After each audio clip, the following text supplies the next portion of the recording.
Son las 1:48 de la tarde. Hemos amanecido el día de hoy con esta noticia que dejó sorprendidos a muchos, y es que el Congreso le negó el voto de confianza al gabinete cateriano.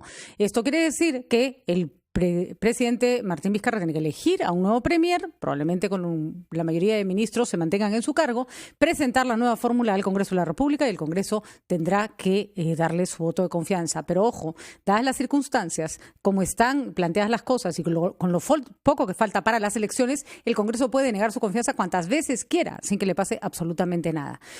Esperemos que esta situación de inestabilidad no se prolongue, pero está Fernando Tuesta Solevía con nosotros para analizar esto y sobre todo también para ver cómo se lee esto en un contexto electoral. Ya estamos en un contexto electoral, ya se plantearon las elecciones para el 2021 y el gabinete cateriano había asegurado una transición democrática ordenada. ¿Ayuda en algo esto que ha perpetrado el Congreso? ¿Cómo estás, Fernando? Muy buenos días. Muchas gracias por estar con nosotros. Muy buenas tardes, perdón. ¿Qué tal? Buenas tardes, Patricia. Mira, esto es evidentemente una mala noticia, no solo por una situación tan grave que vive el país, sino porque nos encaminamos efectivamente a un proceso electoral cuyas reglas, por lo visto, no van a estar modificadas sustantivamente, y en consecuencia lo que nos puede esperar en el próximo quinquenio, digamos, no es de los mejores escenarios, ¿no? Uh-huh. Y entre otras cosas porque no hay voluntad política. Y no hay voluntad política en la resistencia de las bancadas que representan a los partidos. Han hecho lo indecible para que la reforma que avanzó ya con tropiezos en el Congreso anterior y que debía de enmendar y mejorar, en realidad se ha desandado de manera pronunciada. En medio de esto, lo que tú señalas, voto negativo y voto de confianza, uh-huh, que lo que hace es paralizar al Ejecutivo, crear incertidumbre más de la que ya había en medio de la peor semana de la pandemia que contagia y mata. Esto es terrible, porque la política es el arte de tomar decisiones. Así es. Argumentos hay en el sentido de que no te gusta un ministro, que parte del mensaje tampoco, pero la valoración es entre el costo que puede producir una decisión de esta naturaleza. Uh-huh. Por lo demás, no existe precedente histórico en el Perú de una negativa, de una voto de confianza de inicio de un gabinete. Lo que ha habido son censuras de gabinete, pero nunca de esta naturaleza.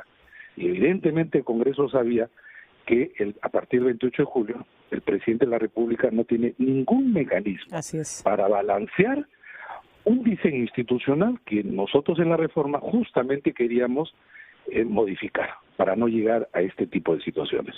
Ahora, quería hacerte la siguiente pregunta, Fernando, porque efectivamente creo que ya está bastante esbozado, analizado, aunque seguro nos dará también para más discusiones, lo que ha pasado en el Congreso. ¿No es cierto? Un Congreso fragmentado, con intereses particulares, con una mirada poco solidaria o total del país, que no sabe a reaccionar frente a una etapa de pandemia en la que se necesita unión. Pero tratemos de leer lo que ocurre del lado del Ejecutivo, porque, por cierto, ese es el Congreso con el que bailas. Y pareciera que Vizcarra ha perdido absoluta capacidad de leer qué es lo que le puede pasar con el Congreso de la República. Ya va su segundo, digamos, strike, ¿no? La vez pasada fue con la inmunidad que le rebotó en la cara cuando pidió al Congreso que la aprobara y se la terminaron quitando a él.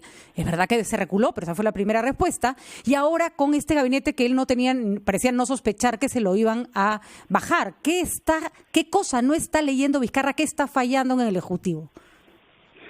Es muy difícil leer también, dicho sea de paso, en una circunstancia también donde tú tienes casi toda o en todo caso te responsabilizan de todo y los márgenes de maniobra son mínimos, también muy estrechos, ¿no? Pero efectivamente, y repito, debe ser muy difícil tomar decisiones en esas circunstancias.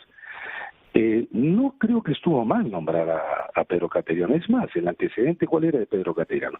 Ser el último primer ministro de Ollanta-Humala, sí, al frente teniendo al fujimorismo y al APRA, que evidentemente no le gustaba, y sin embargo llegó a buen puerto, ¿no? Ese es un antecedente. Se pedía un político con más experiencia, ahí estaba. Que que su gabinete no era el mejor, seguro, no existe el ideal, pero acá tuvo algunas llantas que le pincharon rápidamente, y creo que el tema, por ejemplo, que fue sobredimensionado, pero igualmente dañado ya de inicio, con el tema del ministro de Trabajo, ¿no? Ahora, el discurso, si bien es cierto, depende de dónde se mire, aspectos criticables. Yo no creo, Patricia, que los congresistas estuvieron atentos, reflexionaron y dijeron, evaluado el mensaje, yo voy a dar mi voto de confianza o no. El racionalismo allí no es que, digamos, se extienda, sino que ya hay de manera anticipada una decisión. Y ahí es donde, claro, uno puede decir el presidente se equivocó, pero se equivocó en que nombrar a Pedro Cateriano, a su vez negociar con él la composición del gabinete o el plan, lo que he expresado en el mensaje, o una combinación de todos. Eso por una parte, pero repito, por ejemplo, Patricia, ¿quién en este momento va a aceptar ser primer ministro? ¿Quién? Digamos, hay políticos en el Perú, de fuste sí los hay personas que pudieran asumir el cargo, en general sí, pero esta es una decisión que tiene consecuencias severas. Va a haber una parálisis más en el gobierno. Mira, el Cateriano tiene 72 horas para renunciar, y luego va a empezar a buscar el presidente a alguien. De ahí a que se componga el gabinete será pues una semana. Tiene 30 días para presentarse al Congreso. Así es. Y mientras tanto, y si hay cambios en los ministerios, los cambios que ya hubo, nuevamente, ministros, viceministros, altas autoridades, se hacen cascada, en medio de que un ejecutivo tiene que tomar decisiones a diario para combatir en diferentes frentes la pandemia, que simplemente se está desbordada, que está matando. Entonces, entre el debe y el haber, entre la decisión crítica, pero de la misma manera racional y responsable, este es uno de los peores momentos que está viviendo el país. Y las consecuencias no las va a pagar el Congreso, las consecuencias las vamos a pagar todos los peruanos. Entonces, allí es donde justamente en estos momentos tan difíciles y tan extremadamente delicados se nota el fuste pues del político, ¿no? Uh-huh. Y que quisiéramos apelar finalmente, porque de verdad esto no se termina así nada más, y escuchando y leyendo comentarios donde Cateriano dijo A, Cateriano hizo B, etcétera. Uno dice, esto era suficiente para ponernos en una situación de esta naturaleza. En otras palabras, esta decisión, ¿resuelve el problema o lo ahonda? Lo ahonda. En eso creo que está claro. Había un grupo claramente que iba a votar por el rechazo a la confianza. Eso estaba clarísimo. Ya se sabía quiénes eran, hasta se podía contar los votos. Desde el día de ayer con Carlos Villarreal los teníamos hiperubicados, ¿no es cierto? UPP, Frente Amplio, FREPAP, se sabía que buena parte de FREPAP probablemente, no sé si todo, pero buena parte no iba a conciliar con las ideas de Cateriano, que fue con un discurso, hay que decirlo, pro empresa, pro inversión, pro minero. Eso está como obvio. ¿Cuánto ha pesado lo que se rumorea, no se rumorea, porque además Cateriano lo dijo explícitamente, el llamado chantaje universitario?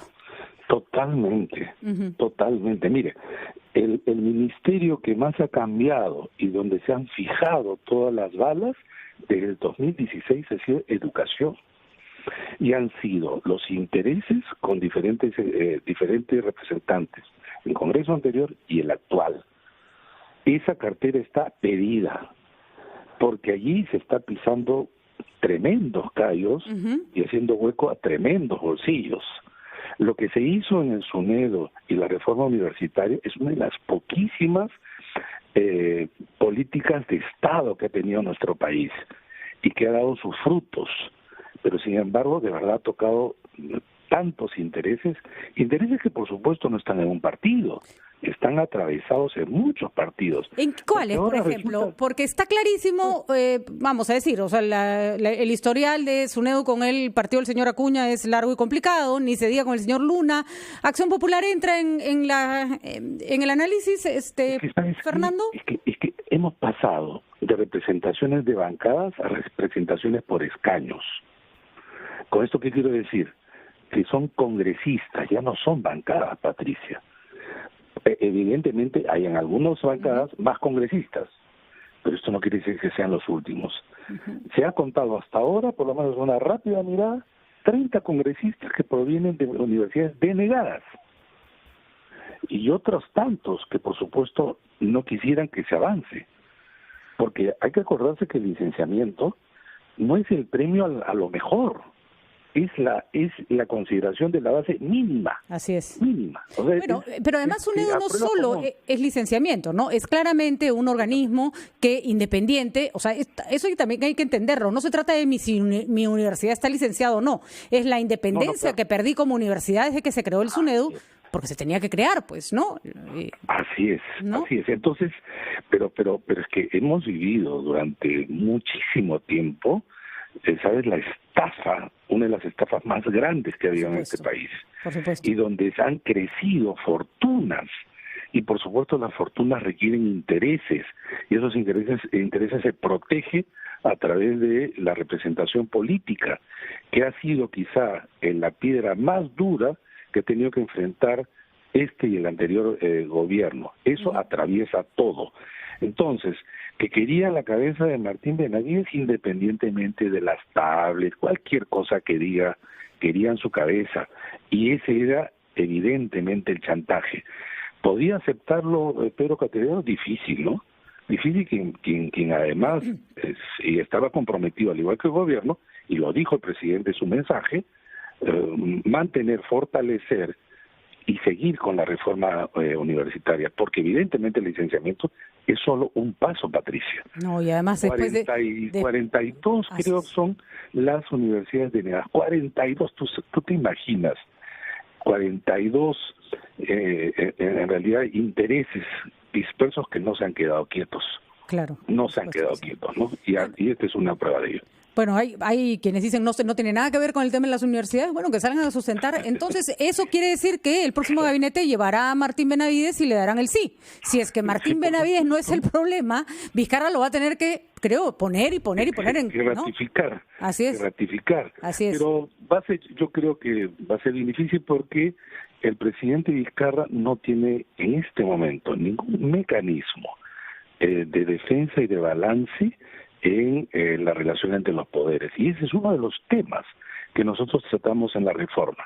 No podía existir un presidente, ya olvídense de Vizcarra, el próximo, el que venga, que no sabemos quién es, desnudado, vulnerable ante un parlamento que puede ser hostil o obstruccionista, y que nos ha tocado lamentablemente en este último quinquenio. Y que nada asegura que no nos vaya a tocar después. Muchas gracias. De ninguna manera, justamente. No, gracias a ti, Patricia. Bueno, muchas gracias, Fernando. Tú estás Olevilla, analizando con nosotros lo complicado de esta toma de decisiones en un momento en que ya entramos a un proceso electoral. Más incertidumbre no podíamos tener. 12:01 de la tarde.